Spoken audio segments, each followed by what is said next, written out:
And Shawnee's here, and Michelle P's here. Woohoo! It depends on the size of the pig, too, Jay. My sister, 10 years older than me, back in the early 60s, was raising a sow and had piglets and stuff. And she could get into that sow all the time prior to her having piglets. Once she had piglets, it was like, get out of here. Yeah. Suzanne Gallet is here. Oh, she came in on your side, Tammy. Nice. And yeah, pigs is one of the. All right, when Brandon came over to me on the end of 2020 and asked me if I wanted to buy this place across the street, he was raising pigs over here, and I'm just like, yeah, we can raise pigs. So I went to clean out what he had there, and it was like, oh man. I raised pigs once. I had 6 red Durocs, and I didn't have the right setup before I started. And I had parents that were still alive that had experience. My brother was next door neighbor, had experience. And I will never do it again unless I have a concrete bunker, at least 4.5, 5 foot tall, all the way around, concrete underneath with a drain. Yeah. Well, see, out here, Brandon has it. He has a silo. If you've seen any of my videos out here, you've seen that the grain silo in amongst the trees. Concrete floor inside of there. Then the run on the outside is concrete. It's sloped away from there out towards the street. Big gate opens to end up, and he would go into his skid steer and scoop it out. And I don't know where he was dumping the poo, but prior to 2016, he may have been taking it across the street and dumping it over there because he was leasing part of the property over there before we bought it, and running cows over there as well. And so I don't know, but all I know is that he didn't empty it as often as he should have, as busy as he was, having a full-time job plus running cattle here and elsewhere and stuff like. He was doing like 3 full-time jobs all the time. And so the run on the outside, when I went into my little coyote and I was digging it out, and it's like, I've worked live sewer before, all right, 24-inch, 36-inch, 48-inch, doing tie-ins and something. That, live sewer has nothing on what that pig pen smelled like. Yeah. As a little on purpose in the house. And so the only way we would run pigs is to take an acre across the street, fence it off, possibly get like another cargo container dropped on there, open it, set it up so it would they could use part of it for a winter shelter or whatever, and have no more than 12 pigs on an acre. Because they will go spread out. If they have big area to spread out away from it, they'll poop in one area, they'll poop in another area. They're like cows. They kind of just drop it around, a little bit like horses, kind of hit areas from what everyone tells me around here. Well, they'll pick a corner and they'll go to that same corner, and they will always use that corner unless they have a reason to move. They will pick one spot and they will only use that one spot. They're very clean animals, actually. Yes. And that's the thing. So when we get crowded in, they get unclean. Yeah. And so let me bring up. All right. So, there are different types of pigs, and I didn't look up all the different breeds of them. There are small pigs. There are pot-bellied pigs people use for pets. There's other ones they use for pets, kind of keep for pets indoors and stuff. Life in the Piedmont Homestead just came in on your side, Tammy. Hi, welcome. Yes, my new friend. She has a great channel. You should go check it out, everyone. All right. If somebody could throw up that link, I'd appreciate it. For she's doing the Every Bit Counts challenge right now, and she was had a great video. I just watched it. I'm trying to think of what was all in it, but I'm really loving it. It gives me some good ideas. And pigs root. They turn soil over, and something. I guess most pigs do. Wild hogs and stuff definitely root up and tear up soil and everything else. Go after all the grubs, the worms, and everything else if they aren't, because they're not being fed. But this is not an ideal condition for raising pigs. It's too small. They can't poop away from themselves. They poop keeps building up. And they're trying to take a bath in their water trough, I bet. And they can't because they're, and it's just, they need space. I like how Justin Rhodes has it where he moves, he has a portable and he moves it and he uses it to till his garden. So it's just going down the garden row where he's going to have a garden next year. If I were to do it again, I might consider that if I didn't have concrete to keep. I had a problem with my pigs getting out. Yeah. They're pretty smart. They can find any hole in the fence. Now, this is a little bit better. I froze. Way back in the background, I don't know how many you can see the little white things on, and they got a couple strands of hot wire running in there to keep the pigs away from the trees and stuff. Now, pigs, everyone thinks, pigs are thick-skinned. They got tough skin. Problem is that tough skin is very sensitive to electricity. And so when they bump up against a hot wire, it gets them good. It only takes a couple times for them to realize, I'm not going to touch that again. So let me go back here and look at the stuff.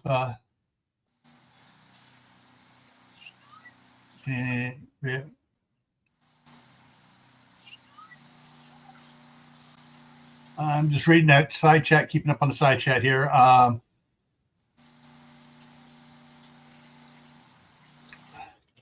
Parents used to,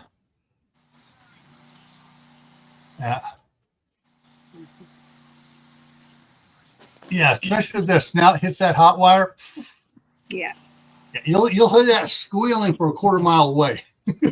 But it only takes about 5 minutes for the power to be out for them to figure out that it's off and take off to Timbuktu like mine. Yeah. Oh, interesting. According to the Pennsylvania Game Commission veterinarian, Dr. Walt Cottrell, pigs only take 30 days to become literally wild. Yeah. Let's see. Boys left to themselves only take 2 weeks. They'd be totally wild. Some can do it in a week at scout camp if the scoutmaster doesn't keep on them. Do I got any more after this? Yeah. Now, I couldn't find more on this picture, but I got a feeling that the hot wires goes way back, and they were talking about in the woods. So there may be a trail in the woods where the hot wire goes around, giving the pigs an ample area to go to root around in and everything else as well. So, but smaller pigs, two wires will keep them busy, and that's the last one I have on that. And so, just like I mentioned on the talking about with the chickens, with the cattle and stuff, the hot fence hot wires, you want to get one that is both plug-in and solar. That way the power goes out. It's got a nice, you get one with a nice big battery in there, and it'll keep going for a couple days. But then when the sun comes out, it'll charged up. So you actually will have without power, without plug-in power, a good one will go forever. Northern Girl Hobbies, how you doing? She came in on your side as well, Tammy. Hi.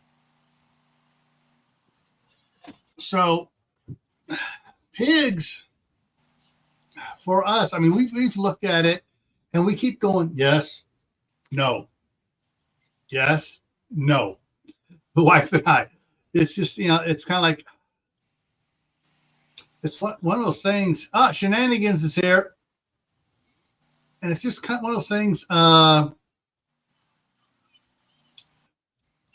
You should both smile. If you smile, I'll smile. I promise. There we go. We smiled. I'm a little sun beat down. I've been out in the woods camping for the last 7 days, and I am beat. Yeah. Mother Earth Garden Club, welcome. Yeah. So if you want to make sure you get a proper size charger station. You figure, okay, I'm running so many feet of line. I'm running 2 lines or 3 lines. You want to triple that because it's got to have enough power so when stuff grows up to it, it kills the weed that tries, so it doesn't, short it out. And so you want to have at least triple the distance to have the powerful enough charge in it to handle everything. But that's one of the things here. Like if we do something like here, we'd probably set up a pattern. If we get a 10-foot cargo container, drop it out there, and we'd probably set it up with a little ring around it that can go around. But off that ring will be wedges. All right, pigs, you're going to be out here for the next. You'll be out here in this wedge for the next 2 weeks, and then 2 weeks later we'll move you over here, and then over here. That way the poo also doesn't build up and stink. It has a chance to break down, and the grass and stuff has a chance to recuperate and grow some more.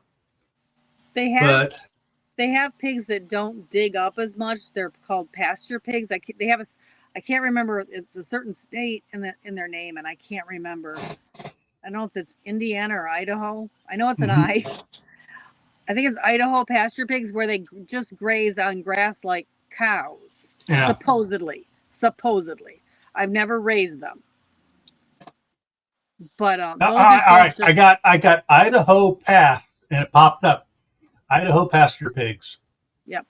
And they are supposed to be less destructive. Mm-hmm.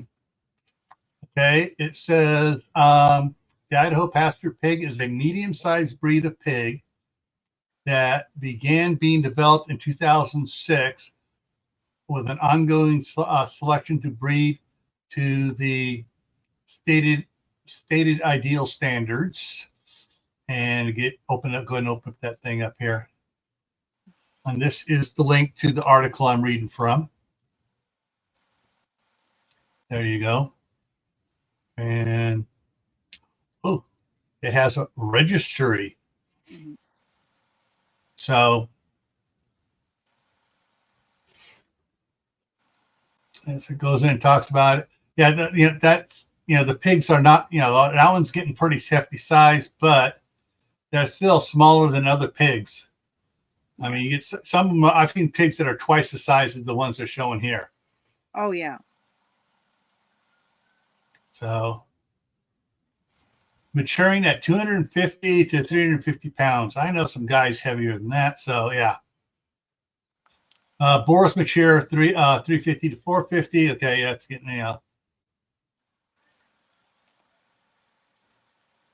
sows greater than 400 pounds and boars greater than 500 pounds could be disqualified.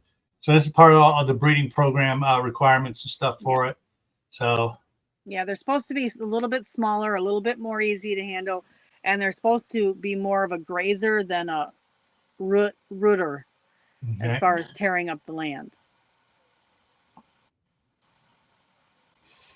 So cool. All right, so there you want to know the information. There's the link for it. And I better just go ahead just to keep the wife happy. And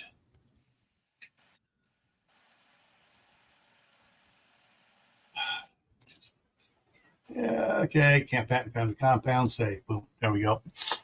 And then the other two categories are pigs are lean. The tradition right now, or the farming look of the pig. They want a lean pig, a meaty pig with not a lot of fat on it. So some of the older breeds are what they call lard pigs, which they produce a lot of lard, which was very valuable in the early 1900s. Yeah. And yeah, so prior to the introduction of that poison called vegetable margarine? oil. Yeah. Vegetable oils. Yeah. Yeah. Yeah. And so that's another thought to consider when you're choosing a breed. Are you getting something that is, oh, cooties don't root either. Good to know. And Angels came in on your side as again. Thank you, Angels. I've only had the potbelly pigs that I raised as a pet. And then I also had the red Durocs, which are a lean meat producing. They're bred to have a long loin. Oh yeah. Mother Earth. Yeah. Oh, I know. Yeah. It's like this morning I was out there working, doing a bunch of going through all the wood piles from where they're down in the trees, some of the branches and stuff. They haven't run through their chipper yet.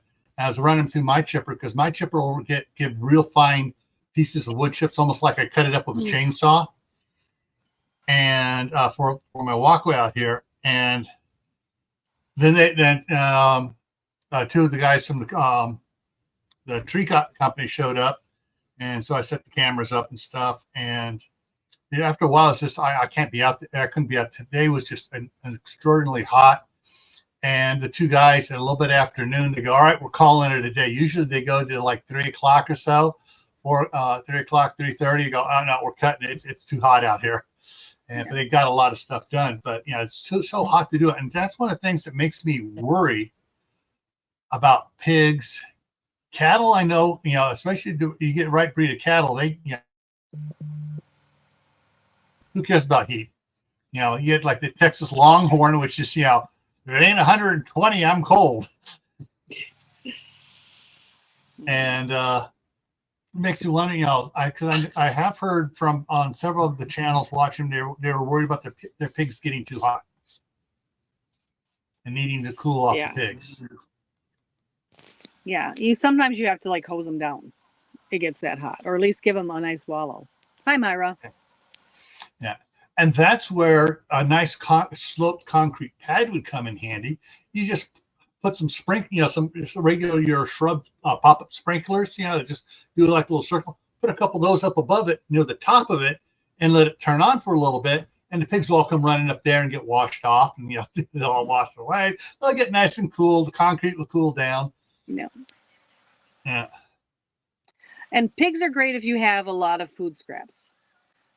When I was doing it, I was picking up food scraps from a couple different places. A couple different friends would save all their food waste. Instead of composting it, I would give it to the pigs. But commercial farms can't do that because they have to heat it up to a certain point that makes it almost inedible because of parasites. Yeah. Thank you for saying that. If you have pigs, it's good to have a couple of walnut trees, because especially the black walnut. You can feed the husk to the pigs, and it acts as a dewormer and deparasiter. So that's one of the things that Brandon, I guess, used to go and get some walnut husks somewhere. And Curtis, when he had pigs, he would go get walnut husks somewhere. But walnut trees will grow around here. Unfortunately, walnut trees also kill anything trying to grow under them, because they don't like to share the nutrients. If I had pigs, I would plant oak trees above their area just to provide both shade and acorns, because they, in Europe back in the Middle Ages, they would feed them acorn mass, and that's how they fed them. They didn't have the grain, the corn like we do now, and so they were fed a diet of acorns in order to fatten them up for food. Yeah. Pigs. Yeah. And that's something else I found out really cool. And you may not know this, you may know it, Tammy. I found out that certain breeds of Listeria are good down to zone 3. Wisteria chases off mosquitoes and also provides a nice. Once you get it growing up, provides a nice shade. But Wisteria seeds are bad for certain animals. I haven't done research on it. Let me do it right now. Whether or not, because I know Wisteria is bad for cattle. They're bad for goats and, or no, sheep. I didn't look up goats, but sheep and goats are pretty much the same on that kind of stuff usually. If it was bad for sheep, I kind of keep it away from goats.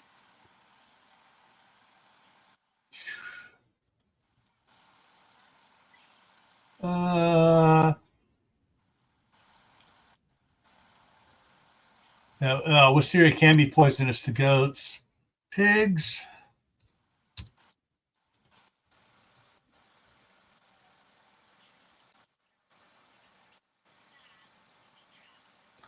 Okay, they're not coming out saying that it's poisonous to pigs. All right, here we go. What plants are poisonous to pigs? Bracken, hemlock, cockabur, henbane, ivy, acorns. Well, because of the tannins in them, you don't. The tannins, yeah. All right, this comes from a veterinary clinic. Is what yeah. Foxglove, ragwort, elder, deadly nightshade, rhododendron, and liberman are highly toxic to pigs. Jimson weed, also known as hell's bells, prickly pear, devil's weed, Jamestown weed, stinkweed, devil's trumpet, or devil's cucumber is also poisonous to them. That's weird because it's not. Prickly pear is weird. That one I'm going to also call. I mean, I know you have to take the tannins out of the acorns by making a mass out of them, but prickly pear, humans can eat prickly pear. Yeah. I'm going to call that one. I don't know why that would be the case. Yeah. I mean, yeah. So generally speaking, anything we can eat, they can eat. So that one, I don't understand why that's on the list. Oh, here's one for you. What is the pig's biggest predator? Bear. No. Humans. Okay. I wasn't counting us in that. Yeah. And if you're watching the channels like Arms Family Homestead, 9 to 5 Off Grid, what's the other one? The Deputy Sheriff. I can't think of his name right now. I think Arms Family. No, that's Daniel was a state trooper, but there's a deputy sheriff that a couple of us were talking. I mean, he just started on YouTube, and he went off like a skyrocket because he has cute girls out there doing the stuff in the ground, digging stuff. So he made a lot of hits and stuff. But he actually goes and traps wild hogs.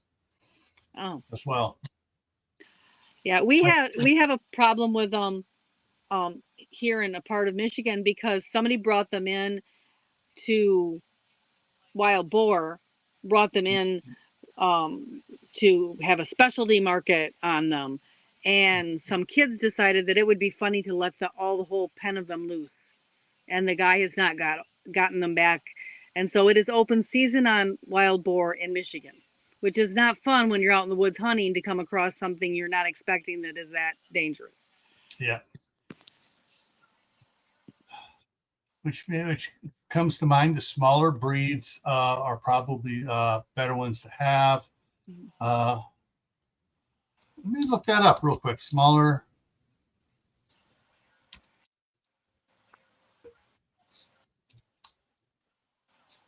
breeds of pigs. Okay. We have the Vietnamese potbelly, the Guyana hog, the American mini pig, the Ossabaw Island hog, getting some really coon, mulefoot, and so there are a bunch. Oh, the mulefoot is another interesting one. It is an old heritage breed, and that one is very interesting. They have a different shaped hoof. Yeah. And that's where they get their name from. But they're a heritage breed, and they're very interesting. Okay. I sorry, my mind just made a left turn here on this one. Read non-cloven hoof. Oh, so they got like a rate. They're not cloven hoof. They're rounded stuff. So, according to the old Hebrew law, they would be edible. Maybe technically, I don't know. I don't know. Yeah. All right. Hanford mini swine, Gottingen mini, and the large white pig, and the large black pig. So there are some, these are supposed to be miniature pig breeds. So the way that they keep Vietnamese potbelly pigs small is they don't feed them. They limit their food intake, and that's how they keep them small. If you feed them and let them eat unlimitedly, they will get actually quite large. Yeah. Fun fact. But they were originally bred so that the people of Vietnam could transport them in their canoes without them tipping the canoes over on them. Another fun fact. Yeah. Compact, sturdy size of 15 to 20 inches. The American mini pigs are a smaller stature than other breeds, suitable for indoor and outdoor homes. Those are more information on those. You look it up. So, all right. May have to more information to go over with the staff sergeant once she retires from her job there in California and comes up here. All right, and Joseph Moore is in the house. And then the Kuni, I think a lot of homesteaders breed that because it is another one that produces a nice amount of lard per proportion of a small pig. Yeah. And it's a small breed of domestic pig from New Zealand. Mm-hmm. Yeah. All right.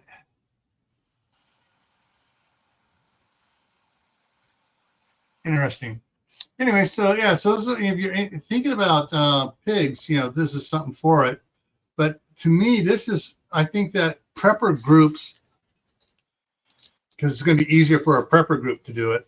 This is something for preppers to think about, Community of Mag, or CAG, Prepper LLC, or whatever, to think about getting this, some of these pigs,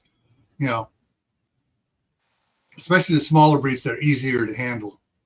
And you can't have one when you're raising it up.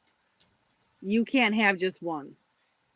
So you can't go get one pig and raise it in your backyard. You really need two, because they won't eat as well and they won't thrive and they will get sick and get lonely. So it's also, even though it's a lot of people have raised them in the past, they had like one pig.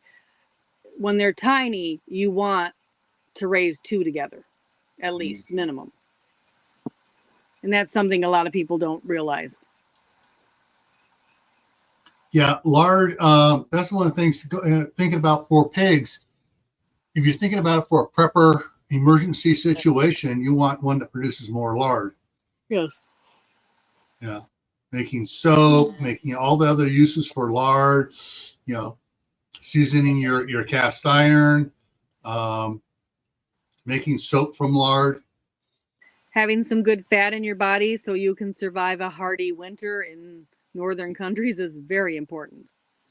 And considering that they're finally, a lot of doctors are finally bucking the trend and saying, hey, no, lard is actually very good for you. Canola oil is extra bad for you. You know, soy oil is very bad for men. I'm just gonna say, if it has the word hydrogenated in it, I will not eat it.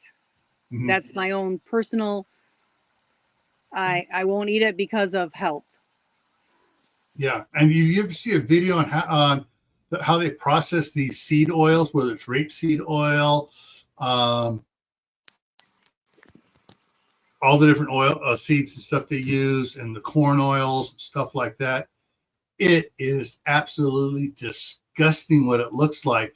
And then they do all the stuff to it, and they use these toxic chemicals to do stuff with it, and then they use bleach to clear it up, and it's just really nasty stuff. All right, and it looks like Tammy's having some problem. She hasn't dropped totally out. It's still there, but her camera went blank. So I'm not sure if she's going to try to step out and come back in again. But there you are. You're back. So Sorry. Northern Girl Hobbies asked, what is ideal? 2 females and a male? Unless you're trying to breed, if you're trying to breed them, yes. If you're just trying to raise them for your own meat and you have a source to buy piglets every year, it doesn't matter if it's, what they are. You just need 2. So I guess it depends on your goals. Yeah. And it also depends on what how much time you're going to be able to spend with the pigs. Right. Because I've seen some people that brings the pigs indoors, and they keep them indoors, and they put a little diaper on them, and even those need a piggy companion until they get to a certain size and age, because when they're first weaning, they need the competition of another pig at the feeding trough to actually get them to eat. Yeah. And that's something they don't tell you until you're raising them. So let me switch over here to Amazon, go to my book wish list. And books, there it is. Find the blue books. There we go. I'm waiting for this one to drop in price. This is the I have the one for beef, but this is the one that does poultry, rabbit, lamb, goat, and pork. And it says comprehensive photographic guide. Yet it is very good. The Adam Danforth did a very good job on both books. And okay, oh wait a minute. All right, that's interesting. Because here it's dropped by 23%. I need to go back and see if it on my wish list to see if it dropped, but I may have got it picked up when it was low too. But yeah, so there's a look inside. Let's see what it looks inside here. So it goes through.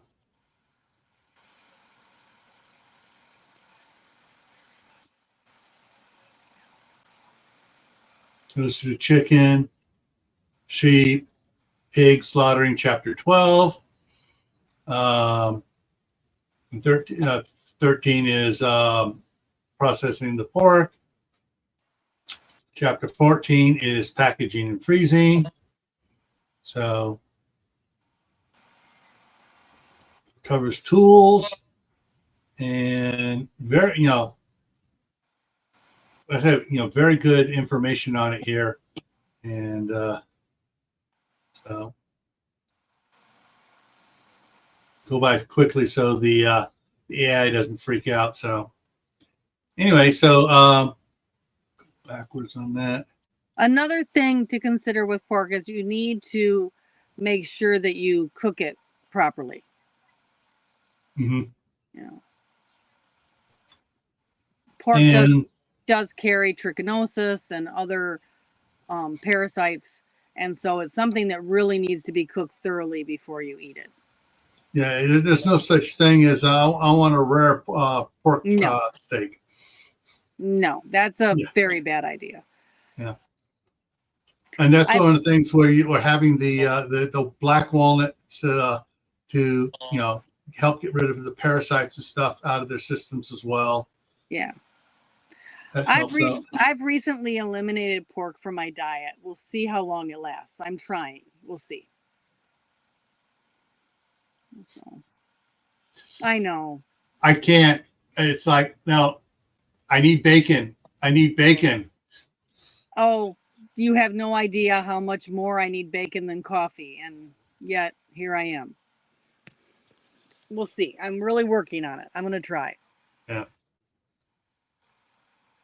Now, there are several things I've noticed when talking about ham and bacon.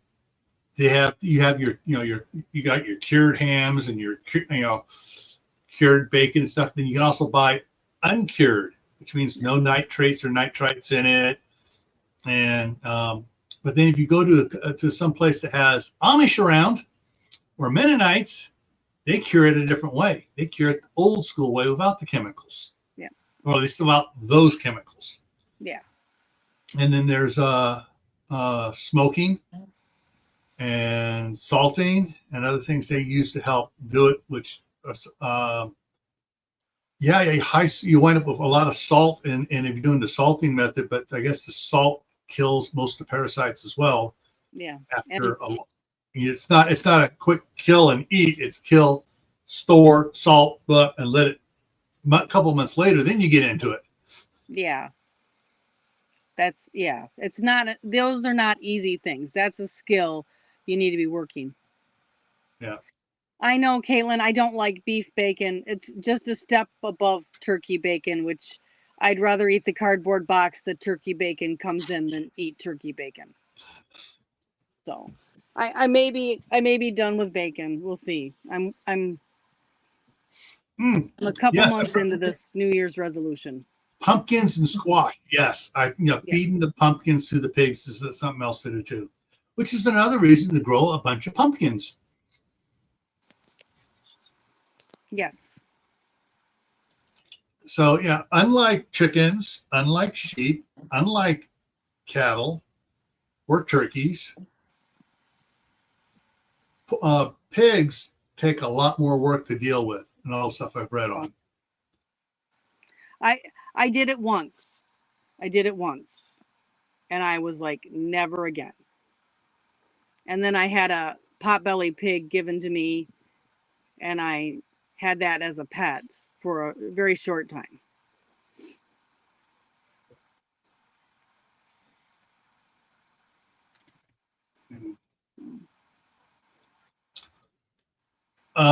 Mother's Garden Club, my question would be, was that store-bought pork? If so, it was probably the chemicals they used to treat the pork with. Yeah. Because the last several months I've just what has happened to the American food industry from about 1902 on. But there is also a condition where you get bit by, and I want to say the Lone Star tick. Is that what it is? And then you are allergic to certain meats. Yeah. After that. So, I mean, that is a very real thing too, to be allergic. So. Yeah. And sorry, the conspiracy little portion of my brain back here is going off the rails. Saying, all right, what is the government doing with the Lone Star tick? Oh. Yeah. So, Yeah, if you're, if you're thinking about it, please do a lot more research. If someone in your area raises pigs, be their friend. Take them, take them vegetables and stuff, and talk to them.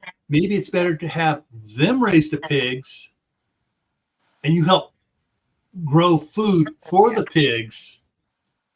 And that way you create an unofficial co-op support group for it. I know you cannot lead a pig, so you really need to learn how to get a pig back in from somebody that has them before you ever go and buy one. Yeah. Although I have seen some really funny videos, or reels and stuff. They basically focus on this boy and this girl in the pig competition, and they're out there with a stick guiding the pigs, like at the state fair or whatever. And what they're not looking at that, they're staring at the judges, and they're just watching, moving the pigs like this. They're staring at the judges, and it's like, and they're just doing everything. Just watching this guy. And then I read an article on the one girl, what happened, and it's very interesting that what they go through for.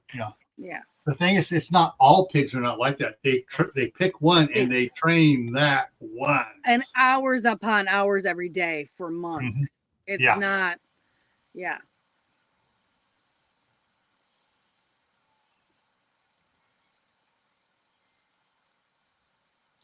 Oh, that's interesting, Kaylin.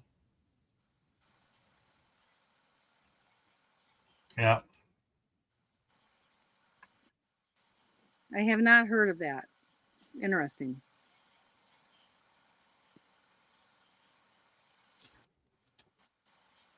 Yeah, because when Brandon lived here, I mean, he had in this little pig pen out here that he it's supposed to be beef, not bee.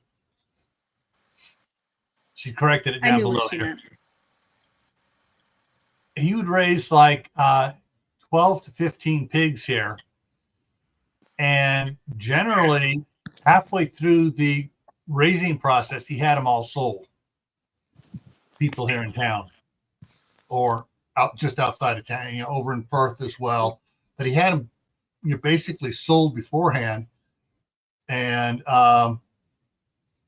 had all the pigs tagged by number and stuff. So he marked off which pig was sold to who, and told them, all right, you still, you put down so much down, time for the rest of it. We're taking it into the guy, and every once in a while he had someone back out. But there was always someone in the wing ready to snap it up.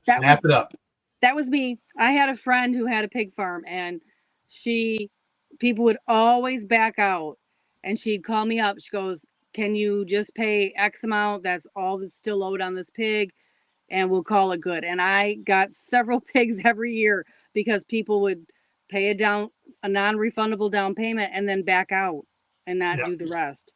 So that was always good for me. I was always good to come in at the end and. So that's one of the things to consider is, you may want pigs, but you don't want to go through the hassle of raising them. So you need to budget to have someone locally near you, and don't back out when you set one up. You don't want to tick off the pig farmer. Also, you can always go to your local 4-H fair on auction night and bid, and quite often you can get some that way. Oh, interesting fact here. I don't know if you can. Mother says boar taint. Yes, not good. That's sort of like a buck goat doesn't. Yeah, same thing. Same thing. It's testosterone. Yeah, that's why they prefer to castrate the young piglets. Anything they're not going to use for breeding. Yeah. Happy Mac just came in on your side. Hello. Yes. The all bacon pig.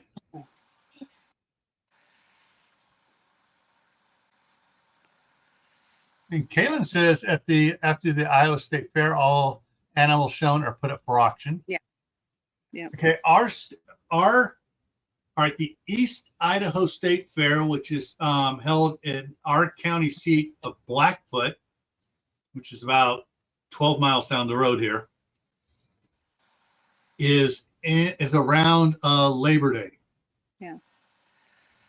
So we have many county fairs here from June through September, and the kids are always excited to sell their animals, and every animal except horses are auctioned off. So you can show your horse without having it auctioned off, but everything else is auctioned off.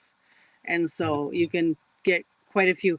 And then if you show up the day after the auction to the rabbit barn with cash, quite often there's quite a few rabbits passed out the back door that nobody really wanted, but they bought them from the kids, and then they still have to sell them again to get rid of them. Yeah. There are some, I've heard some around here. There's one guy around here, I guess he offers over top dollar for the first place winner of, for different categories and stuff, just to encourage the kids more. Yeah. And we had someone in our area that would always buy the grand champion of each kind of animal, and then he'd get a picture and he would have it hung on his restaurant wall that, he was doing that, and he did serve them in his restaurant. Yeah. Yeah. Yeah. And that's the other thing, that pigs are known for the sausages, bacon and sausage, as well as pork chops, but yeah. Yeah, so that's I hope everybody got something out of this and learned a little bit, and I learned a little bit more with the different looking up some of the stuff here to help you guys out too.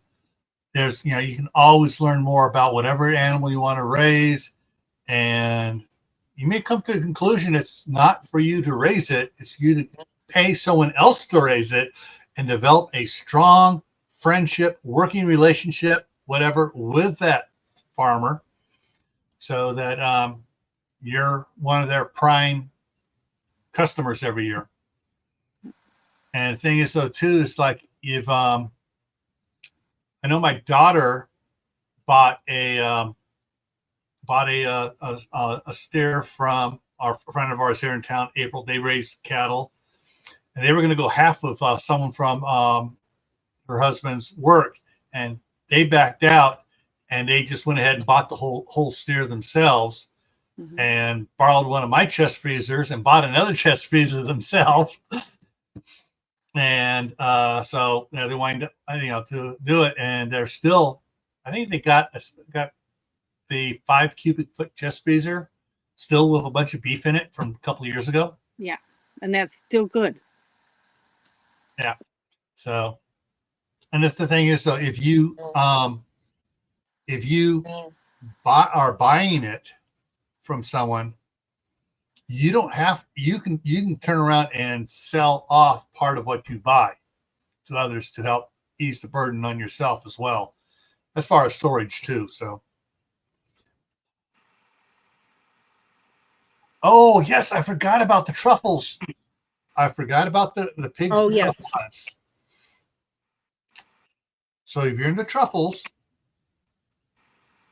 that's something else to look into. And I guess there's in some areas of the country, truffles are bringing in a lot of money. Yes.